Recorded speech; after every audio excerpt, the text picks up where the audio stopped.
You're watching SEC Saturday on Mix 104.1 and MixTV.tv, presented by CHI Memorial. Hello, everyone, and welcome to this week's edition of SEC Saturday, presented by CHI Memorial. We're on Mix 104.1. We're on MixTV.tv, along with Stephen Shelton, Jason Cox, Josh Rogers. And I tell you, Shelton, one thing that hit me coming into the day, I'm really glad we're no longer just UT specific. Absolutely. I am so glad after last week, especially. You have something to say, Commissioner? No, we should have blown. No, it's fine. I don't care what Josh has to say. I don't care. You addressed me first. And so, some people drop $2,000 to go out there and watch that embarrassment. But that's fine. That's whatever it is. If you want to keep Joe Milton as your quarterback and be an embarrassment to the SEC, if you want to run 5 offensive plays on the passing game because you don't have a quarterback that has anything above his shoulders that's worth a darn, then, keep putting him in there. It doesn't matter. You got a 5-star quarterback sitting on the bench that we should be playing, but we decided not to play for what obvious reason, I don't know. But, we get pushed around the offensive line. We're terrible. Our coaching staff is if we don't get a new defensive coordinator and an offensive coordinator as soon as possible, we may be getting a new head coach before too long in the old Knoxville. Oh, no. Oh, no. Won 2 championships in like the last 55 years. I will say that's true.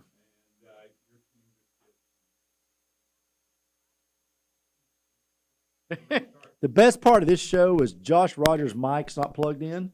So let's keep rolling right here with this. Yeah. Am I working now? Now you're on. Actually, am I on? this is actually the best. He's a UT fan. Is this thing on? That was the best. Actually, I unplugged that right before we went on the air. This has been the first. This has been the best part of our show in probably 5 seasons. Well, let me repeat what I was saying so everybody can hear me. Just imagine spending all that money, all that time, all that energy to go out to the middle of nowhere of Missouri. What a lot of energy. And for your team to just get smacked down like that. What? I mean, literally smacked down. Boy, I mean, as a fan, I would just be so mad. So Well, here's sad. what you are. The sad thing is Missouri gave them opportunity after opportunity after opportunity to win this game.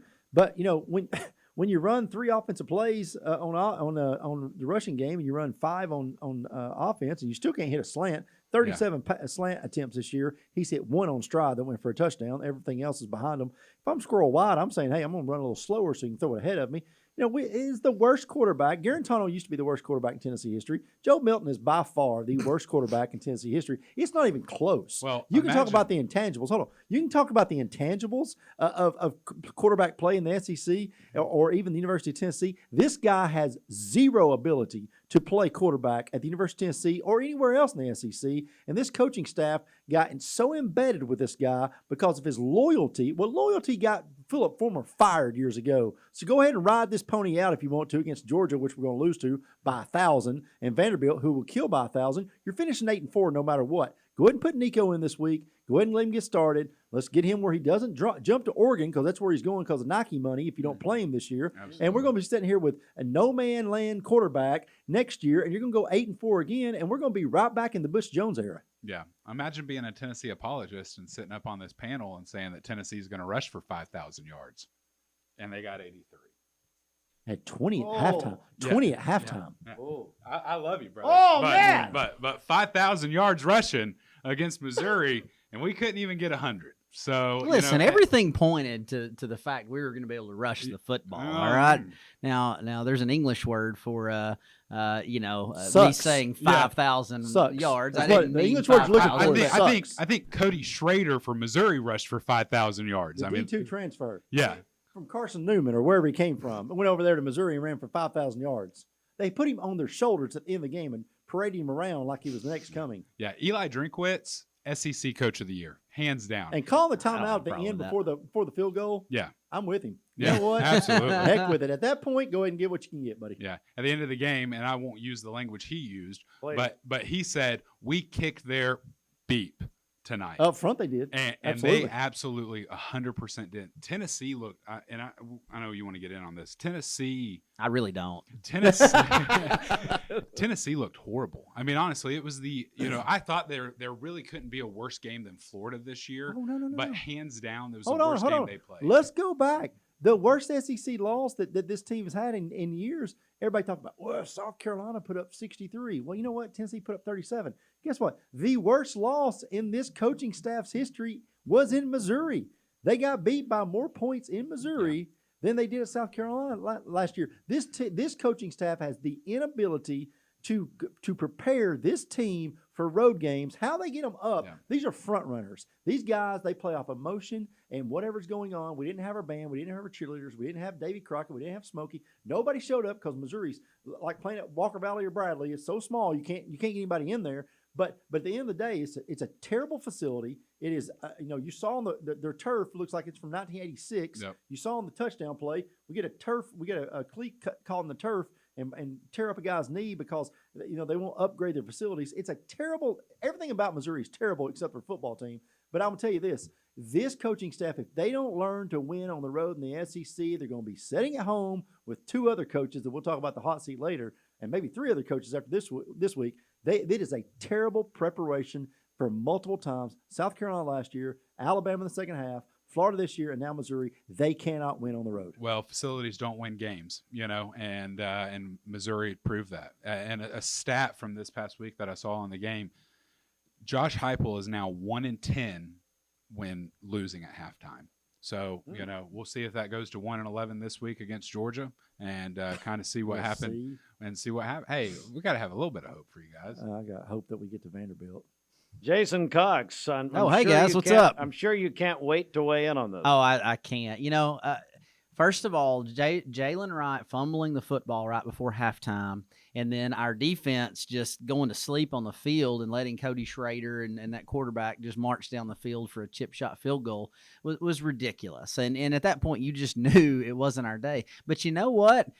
It was the start of the fourth quarter. It was 22-7, and we had the football. We had an opportunity to turn it into a one-possession game right there.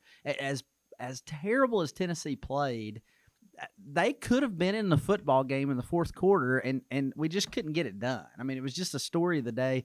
Just couldn't get it done.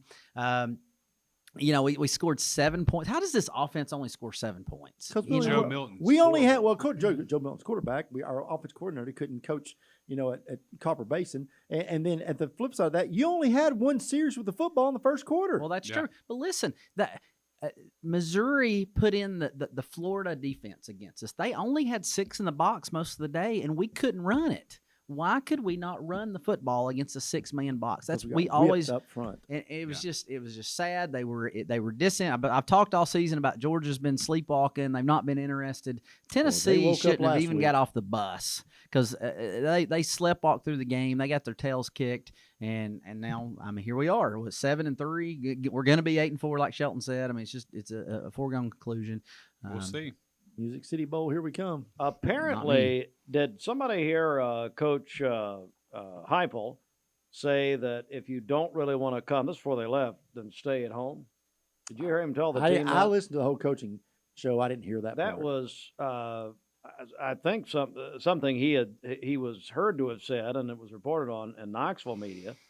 And so you wonder really some internal stuff may be happening. Who knows? But apparently he made that comment. All right, so we're going to take our first break right here, as you can tell, and it was pathetic this past Saturday, so we'll talk more about that, maybe not, as we now look ahead. Hey, you're watching and listening to SEC Saturday, presented by CHI Memorial. We're back in a moment. Health Break is sponsored by CHI Memorial. Bringing home a new baby is an exciting time for a family, watching the infant learn and grow. But these times bring many questions as well. That's why Dr. Matthew Campbell says that well baby visits with a pediatrician are important. It's making sure they're growing well, they're developing well, that they have good interaction with parents, siblings, peers. if you can catch things early, you can hopefully minimize and sometimes even reverse some of those delays so that you don't have long-term consequences. These visits are perfect times for parents to learn what to expect next in their baby's development and celebrate their progress. The other big piece that we're looking for is making sure from a preventative standpoint that we can keep them safe. So vaccines are something that we do at the 2, 4, and 6 month visit, and again at 12, 15, and 18 months. To learn more, visit us online at memorial.org. You're watching SEC Saturday on Mix 104.1 and MixTV.tv, presented by CHI Memorial. Welcome back, everyone, to SEC Saturday, presented by CHI Memorial. Don't forget, CHI Memorial Convenient Care, Public Shopping Center, Paula Parkway in Cleveland, there for you 7 days a week. All right, before we get to the games, Shelton, let's go to it. It's with 2 weeks left in the regular season. It's the American water heater, available at wholesale supply groups. Hot seat for the coaches. What do you got? Just say that I have 2 of those in my basement that I bought from Wholesale Supply Group about a year ago. Yeah. These I had gas. It's all right. I got gas ones. Sorry to hear. Listen, no. These things are. I mean, you want to talk about hot? You want to rip the skin off your body? They'll go as hot as you want them to. And these things are fantastic. They are fantastic. They never failed. I have it myself. But yeah, if you're looking for a new hot water heater, go to Wholesale Supply Group. It is that bar none the best. Again, you guys. you look at the hot seat. We have Mississippi State looking for a coach. Yeah. We've been calling for Jimbo Fisher's head since it's $160 million ago. But Jimbo Fisher's going to be paid $27,000 a day for the next 4 years, not to coach. If I got to that level, I'm looking to get fired. Look, this man's 58 years old, right? And they have to pay. I can't remember what the numbers are. $17 million in the next 60 days, $7 million in the next 120 days, and then it's $7 million after that until like 2020 or 2035. Or whatever it is. I mean, this is the Bobby Bonilla contract. Where's Mark Brew at? Was that July 1st? July 1st. Whatever it is, Bobby every Bonilla year Day. for the next 1,000 years. Yeah.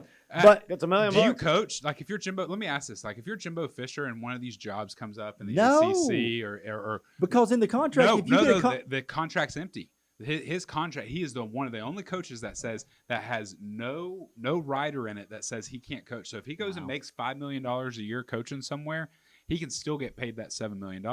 So at 58 years old, do you still have that drive in you? Do you still have that energy in you? Like, and this man got fired after a win.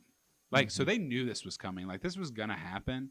But, who I feel bad for is Arnett, Mississippi State. I mean, to come in there first year, right after Mike Leach passed away, like, you take the reins and like, you're just not a fit, right? Like, and they obviously don't win. They don't have a great season.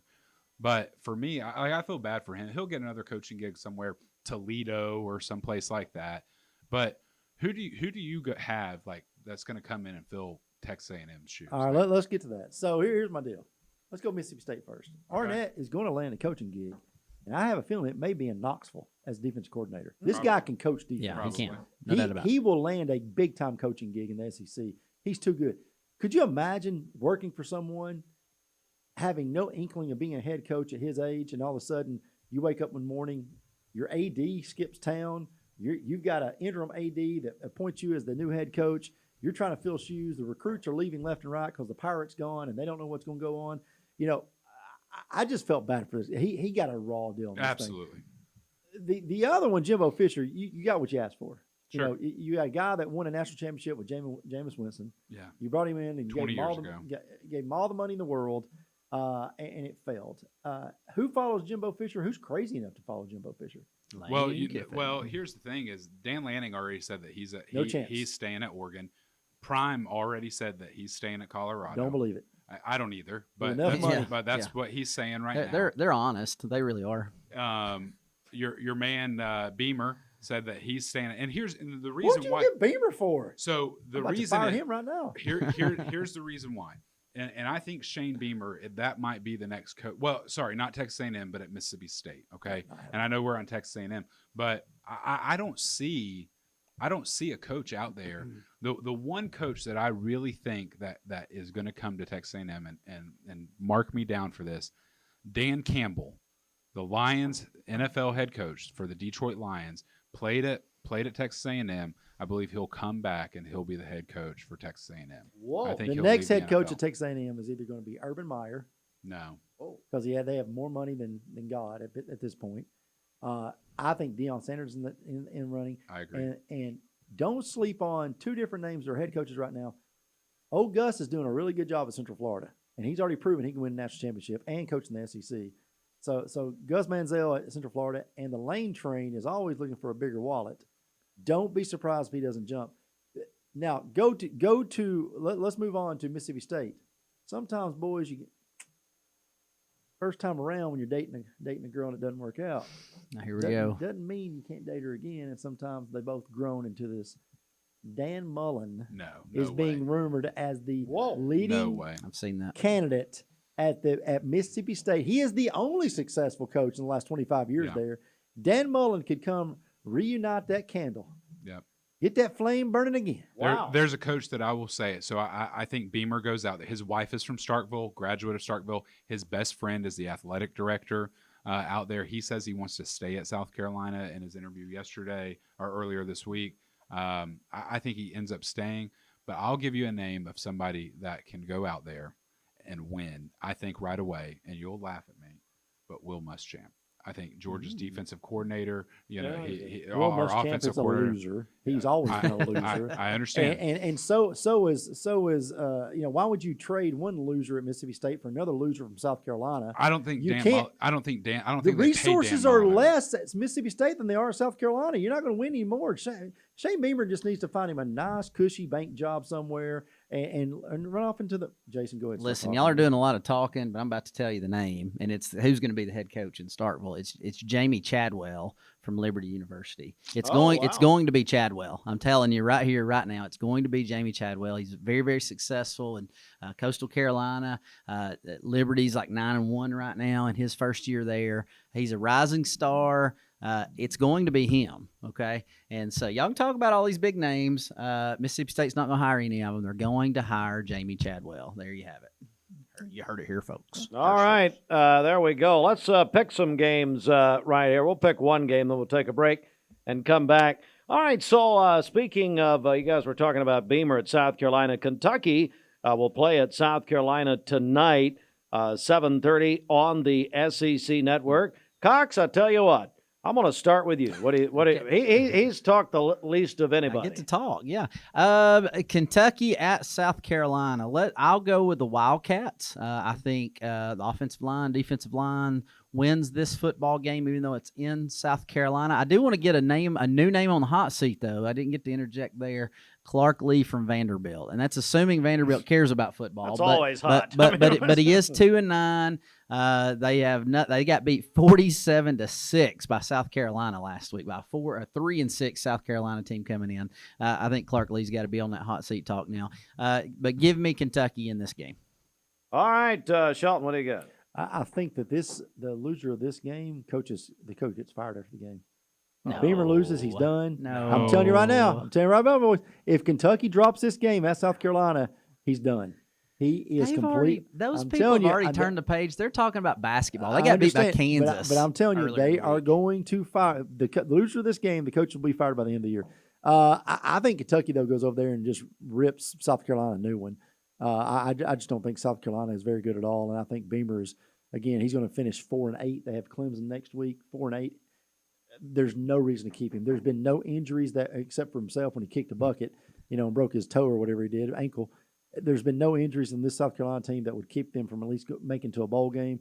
I think it's over from South Carolina. Commissioner. Yeah, I think I agree with Shelton. I think that both of these teams will have new coaches next year. I don't think it's because Mark Stoops gets fired. I think it's because Mark Stoops moves to a bigger job and a better job. I think that it is hard for Kentucky to get great players up there, even though they're an SEC school. I mean, when you're recruiting against people like Georgia, like Tennessee, like South Carolina, in all this kind of area and this market, pulling kids out of Michigan, Ohio State as well, in the Cincinnati type markets and stuff.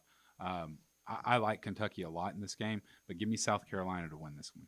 Let's do one more, and then just we don't, as you can tell, we don't meet or talk or anything prior. So we're going to pick a game outside the SEC. We'll do our deal there. Everybody's getting their phone. So I'm just going to go ahead and give you some warning here as the commissioner has his commissioner rings over there, whatever they are. They're actually SEC championships, which these guys won't have in a long time, and 2 back-to-back national championships is what they are. I thought they handed that out for the commission. I thought Denny had the same one. They were speeding tickets or something over there. That's what what it was. Okay. Not over here. Florida at Missouri. I tell you what, go back to the scene of the crime for UT. Alumnus of this program, Shelton, J.R. Fulbright, told me today as we tape this that basketball season started for UT last Saturday about 3:35. So anyway, Josh, what do you make of it? No, absolutely. Missouri, 9-2. I think they'll go in, and I think they win the rest of the games they're playing this year. Missouri is going to get to about a 10-2 record, have a New Year's Six bowl, and I think Missouri, if some plays would have happened, you might be talking about Missouri trying to sneak in this back door for a national championship, going to that Final Four this year. Shelton, you proclaimed last week basically Florida football's over with, at least the next decade. What do you make of this? Yeah, one? I think Missouri. I'll go ahead and tell you what they're going to be chanting a lot after every first down because I remember it from last week. MIZ. ZOU. They do this the whole game. That's all they got over there that I remember. But that's the one side of the stadium does one part, the other side of the stadium does the other part. Oh, how nice! It's nice. It really is. After the first 27 times, or after that, it wasn't as cool. It's how we feel like as fans of not Tennessee when we come in and hear Rocky Top 1,000 times. Oh, that's true. Well, it's a little more catchy than MIZ. Well, so I don't think I have to worry about that much. I think we won't be hearing it Saturday. So today, excuse me. Missouri wins this game running away. All right, Jason. Listen, I've got a question. I mean, talking hot seat stuff. Florida plays Missouri here, and then they play Florida, number 4 ranked team in the country, Florida State, to finish the season. Yeah, they're not going to a bowl. Yeah. They're going to miss a bowl in Napier's year 2. Napier's got the number 7 recruiting class in the nation. I don't think you can fire a guy that's bringing in. They've lost 4 of those guys. A new guy hopped on with Georgia this week. Did you see that? I did. Coming from Florida. They're jumping off like rats on a sinking ship. Is Napier in trouble right here? I don't know. I think he gets another year. I do too. But who was that last guy they fired after 2 years? The one that rode the shark? Yeah, the shark guy. Yeah, he fired. And didn't he win SEC championship or SEC Eastern Conference championships? Yeah. And they fired him. No, he's that insignificant. This guy might be in trouble, y'all. I mean, they're not saying that. Those Florida people are like, oh, he needs another year. But if they miss a bowl, I don't know about it. Yeah. So give me Missouri. They're gonna. Florida's not any good. There's no reason Tennessee should have lost to Florida, other than maybe we're not good. And Missouri's gonna whip them. That's true. All right, we're gonna take our final break. When we come back, we'll look outside the SEC as we do each week. Plus, we've got we're counting down to kickoff here. Georgia at Tennessee, 3:30 kickoff here on Mix 104.1 Radio with the Vol Network as Georgia at UT in that national slot game of 3:30 this afternoon. So we'll have all of that coverage on Mix 104.1. And for the Georgia side of it, presented by Wholesale Supply Group, you can go to 99.1 FM with the Dog Network. And we're back in just a moment. Health Break is sponsored by CHI Memorial. In addition to top-notch medicine, CHI Memorial offers arts and health programs and music therapy for patients. Manager of Arts Therapies and Wellbeing, Shyla Rowe, explains. We have a full-time board-certified music therapist, and she works with our PT, OT, and speech department in rehab. She does some neurologic music therapy for patients who've had strokes or brain injuries or Parkinson's disease. Music cues help patients work on thinking skills, dexterity, even swallowing function.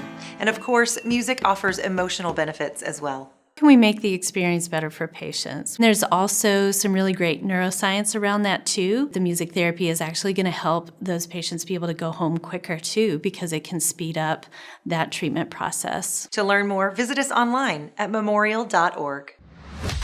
You're watching SEC Saturday on Mix 104.1 and MixTV.tv, presented by CHI Memorial. Welcome back. A final segment of SEC Saturday presented by CHI Memorial. Let's go outside the SEC and find out a game that these guys are interested in. Shelton, I'll begin with you. Number 20, North Carolina at 6-2, 8-2, going to Clemson at 6-4. I think the Purple Tigers are going to beat the Tar Heels. I think they upset them over there in Clemson, and then Dabo gets a little bit of redemption. I think he finishes maybe 8-4 on the year after beating South Carolina next week, and 8-4 will get you somewhere. But again, go everything I've said bad about Josh Heupel. Go back and look at Dabo Swinney's first 3 or 4 years at Clemson. Mm-hmm. Boys, it wasn't great. And he turned it around for getting 2 national championships. So don't sleep on it. But Dabo had to get the right offense coordinator and defense coordinator put in place. Now that he's lost them, you see what's happened after that. But Clemson finishes 8-4 in the season. All right, Josh, what do you got? Yeah, give me Michigan and Maryland. All right, number 3 Michigan team going to Maryland, playing against the fighting Scott Van Pelt's. Obviously, I think Michigan's a great team, but we'll see. We'll see what happens. You know, obviously, we record the show earlier in the week. We'll see what happens if the Michigan head coach, if Jim Harbaugh is there coaching this game. This might be another game where he's not allowed to coach because of the cheating scandal at Michigan. I think Michigan wins it, but I think Maryland keeps it a little bit close. And I got one more quick one. UTC Mocs take on the Roll Tide of Alabama. That's right. And in a big game, Chattanooga 7-3, going bowling this year already. So, you know, going to 7-4 maybe against Alabama, but you know, maybe they might keep it interesting. Who knows?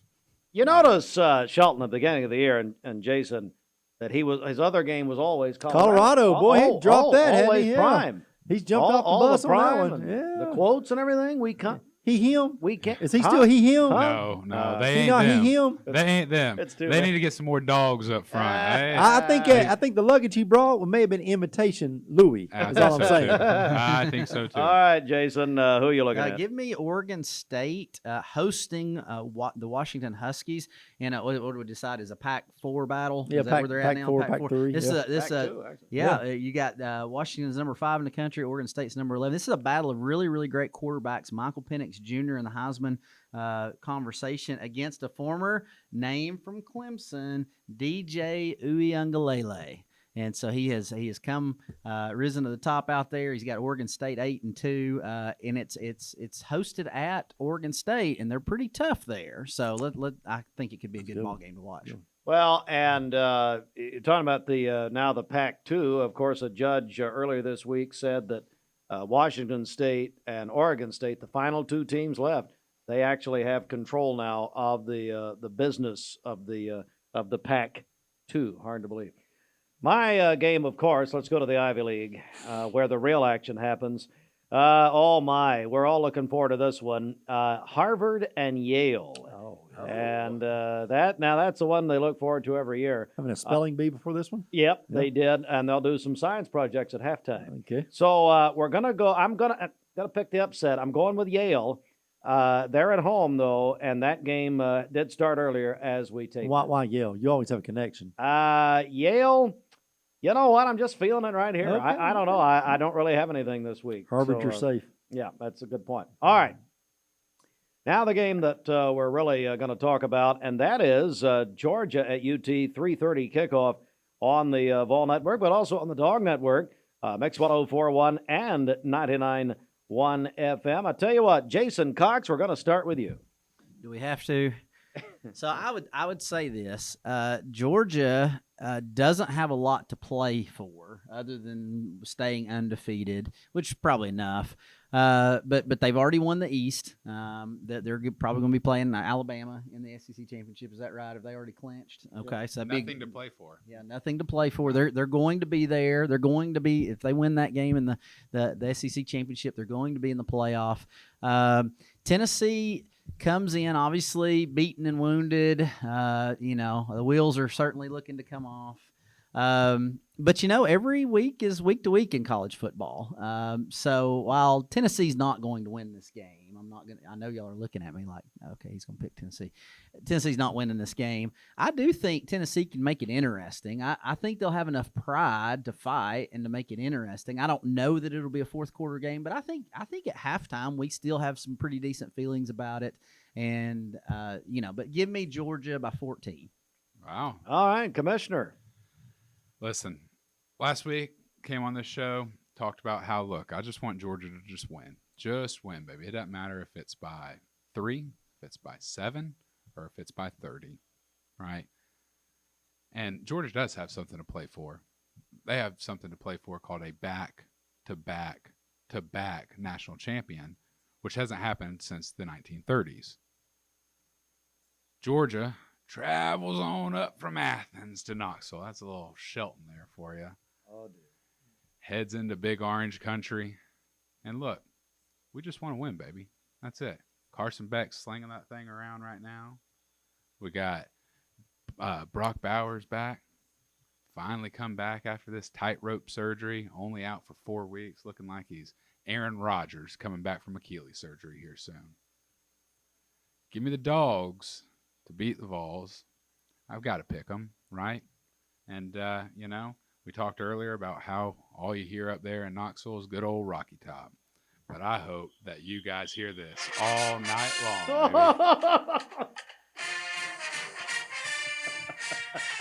I've been working on the railroad.